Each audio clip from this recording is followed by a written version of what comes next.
జమ్మూ కశ్మీర్లో భద్రతా దళాలు చేపట్టిన యాంటీ టెర్రర్ ఆపరేషన్ కొనసాగుతోంది. రాజౌరి జిల్లా డోరిమల్ గంభీర్ మెగ్లా దట్టమైనటువంటి అడవుల్లో ఉగ్రవాదుల స్థావరాలను లక్ష్యంగా జరుగుతున్న ఈ ఆపరేషన్ 7వ రోజుకు చేరుకుంది. ఈ ప్రాంతంలో విదేశీ ఉగ్రవాదులు ఉన్నారన్న సమాచారంతో army, Jammu Kashmir police, CRPF, paramilitary బలగాలు సంయుక్తంగా ఈ సెర్చ్ ఆపరేషన్ చేపట్టాయి.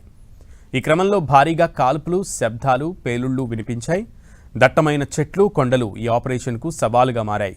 దీంతో ఉగ్రవాదుల కదలికలను కనిపెట్టేందుకు ఆర్మీ అత్యాధునిక డ్రోన్లు, హెలికాప్టర్లు, స్నిఫర్ డాగ్స్ను రంగంలోకి దించింది. ప్రస్తుతానికి ఇరువైపులా జరిగిన నష్టంపై ఎలాంటి అధికారిక ప్రకటన వెలువడలేదు. భద్రతా కారణాల దృష్ట్యా ఆపరేషన్ వివరాలను అధికారులు చాలా గోప్యంగా ఉంచుతున్నారు. మరోవైపు అమర్నాథ్ యాత్ర సమీపిస్తున్న నేపథ్యంలో జమ్మూ కశ్మీర్ పోలీస్ చీఫ్ నలిన్ ప్రభాత్ భద్రతా ఏర్పాట్లపై ఉన్నతాధికారులతో సమీక్ష నిర్వహించారు. లోయలోని సున్నితమైన ప్రాంతాల్లో నిఘాను మరింత ముమ్మరం చేయాలని, ఏజెన్సీల మధ్య సమన్వయం పెంచాలని ఆయన సూచించారు.